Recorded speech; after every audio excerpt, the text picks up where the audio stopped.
छोटा है, कोई बड़ा है, कोई अपना है, कोई गैर है, तो घर में कलह कलेश निश्चित होगा। लेकिन समदृष्टि रखने का मतलब भगवान कहते हैं कि ये सम होते हैं, इनको इनके प्रति समान दृष्टि रखनी चाहिए। जो लोग समान दृष्टि रखते हैं वो भगवान की आज्ञा में होते हैं। भगवान के जीवन को आप देखिए, भगवान राम का जीवन किस तरीके का जीवन है, जिस तरीके का जीवन उनका है वो भी बनाना चाहिए। उनके दिव्य शक्तियों का संचार पूरी तरीके से है, हमारे पास नहीं है, तो हमारे पास उनकी कृपा है, उनका प्रेम है।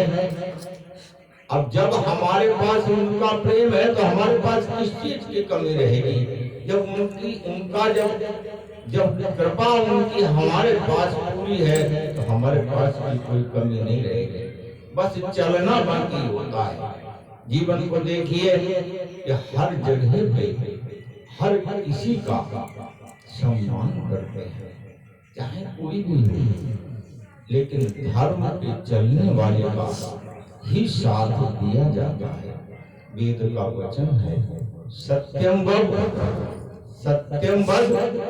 धर्मं च, सत्य बोलो और धर्म का आचरण करो। धर्म का आचरण है पूरे परिवार में सुख और शांति कब आएगी? जब भेदभाव नहीं रखोगे। सुख शांति कब आएगी? जब सम का भाव रखोगे। अगर सम का भाव नहीं रखा तभी तो ये कली का प्रभाव बढ़ रहा है। एक घर में धन संपत्ति की कोई कमी नहीं है, परिवार भी खूब बड़ा है, लेकिन कोई किसी की बात को सुनने के लिए राजी नहीं हो रहा है। उसका कारण यही है कि भेदभाव बढ़ रहा है, समभाव होना चाहिए। भगवान ने कहा कि इनके प्रति तुमने भाई को मारा और उनकी स्त्री और सर्वस्व तुमने उनका हरण कर लिया, ये तुमसे बहुत बड़ा अपराध हुआ है। और इस अपराध के कारण अगर तुम्हारा वध भी किया जाता है तो कोई पाप नहीं लगेगा। पाप नहीं लगने का मतलब ये होता है कि तुम्हारे जैसे व्यक्ति को अगर मृत्यु के दंड उतारा जाएगा तब धर्म की ही स्थापना होगी, क्योंकि धर्म की स्थापना दो ही तरीके से होती है। एक तो अपने जीवन में धर्म का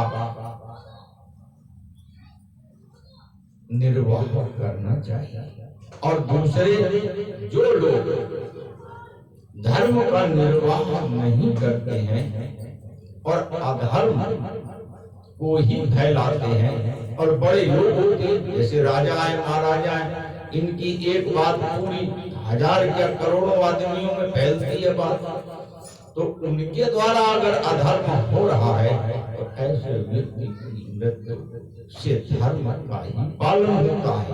पाप का मतलब है कि धर्म का ही पालन होगा, उसको कोई दोष नहीं लगेगा।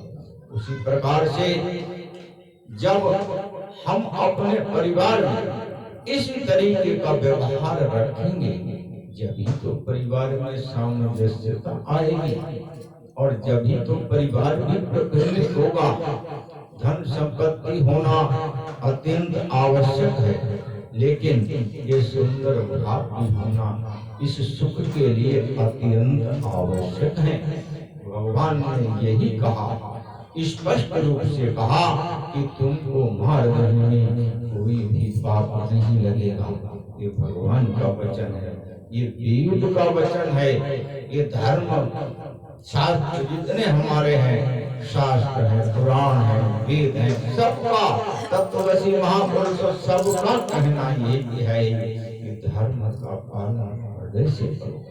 आज घर घर में माँ बेटे बेटा बेटी कहना नहीं मानते हैं, जिम्मेदार तुम हो, इसलिए कि तुम खुद अपने धर्म का पालन नहीं कर रहे हो, और दूसरों से तुम चाहते हो कि धर्म का पालन हो जाए, कैसे हो सकता है? बिल्कुल नामुमकिन होता है। पहले हम अपने धर्म का पालन करें और फिर दूसरे से उम्मीद करें। हालांकि ये उम्मीद करना भी अनुचित बताया है। खुद धर्म का पालन करो और धर्म का पालन करने वाला कर्म भगवान को समर्पित करो। किसी से उम्मीद मत करो कि हमने धर्म का पालन किया है कि ये भी धर्म का पालन करेगा। ये तो भगवान का कार्य है। हमने धर्म का पालन किया है, समाज में प्रकाश अपने आप होगा और उसको प्रभु जी करेंगे।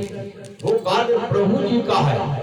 तुमने जो धर्म का कार्य किया है अपने परम पिता परमेश्वर को तुरंत समर्पित कर, तो तुम्हारे अंदर कोई भी अवगुण नहीं आएगा। ये धर्म का कार्य करोगे और खुद करता मानोगे तो दोष लग जाएगा। और छोटा दोष नहीं लगता है, बहुत बड़ा दोष लगता है। नारद जी की समाधि लगी।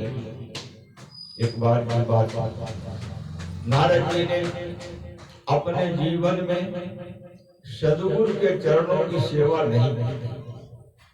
ध्यान से सुनना, सद्गुरु के बारे में आपको बताना चाहता हूं कि जीवन में सद्गुरु होना कितना आवश्यक है।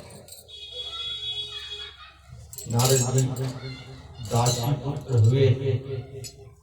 दासी पुत्र में भगवान की तपस्या की, भगवान का साक्षात्कार हुआ, भगवान का दर्शन भी किया, अष्ट सिद्धि नवनिधियां भी प्राप्त की। और इतना ही नहीं, वैकुंठ आदि में भी जाने लगे, लेकिन सद्गुरु की सेवा नहीं की। क्योंकि अपने स्वरूप में ये जीव सदा रहे और भगवान के चरणों से सदा जुड़ा रहे। इसके लिए सद्गुरु का होना अत्यंत आवश्यक है। गुरु बिनु भवनिधि तरई न कोई, गुरु बिनु भवनिधि तरई न कोई, जो बिरंच शंकर सम होई।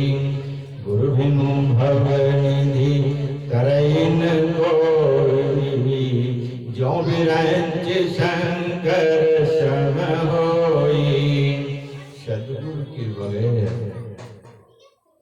भगवान शिव जी के बगैर, भगवान शिव जी के और ब्रह्म जी के बराबर तुम ज्ञान प्राप्त कर लो, भक्ति प्राप्त कर लो, लेकिन जब तक सद्गुरु नहीं जीवन में होंगे तब तक आप इस शरीर से मुक्त नहीं हो सकते हो। नारद जी ने सद्गुरु नहीं, सद्गुरु की सेवा करनी होती है, उनके वचनों का पालन करना पड़ता है। और सद्गुरु भी तत्वदर्शी महापुरुष होना चाहिए। तत्वदर्शी का मतलब ये होता है कि संपूर्ण संसार में न उन्हें कोई स्त्री दिख रही हो, न उन्हें कोई पुरुष दिख रहा हो, न उन्हें कोई पापी आत्मा दिख रहा हो, न उन्हें कोई धर्म परायण दिख रहा हो। तत्वदर्शी का मतलब होता है सर्वत्र ब्रह्म का दर्शन जो कर रहा हो, हमेशा उसमें रहता हो, वो तत्वदर्शी महापुरुष होता है। ऐसा सद्गुरु होना चाहिए और उनकी सेवा मिले। ये मत समझना संसार में नहीं है, संसार में बहुत कुछ है और सब कुछ है। न हमारी वो साधना है, न हमारा वो भाव है, न हमारी वो कर्तव्य परायणता है जो हमको ऐसे सद्गुरु मिले। कमी यहीं पे है। और तो नारद जी ने भी सद्गुरु की सेवा नहीं की और उसके कारण एक बार इनकी समाधि भी लग गई, भगवान के चरणों में अटल हो गए।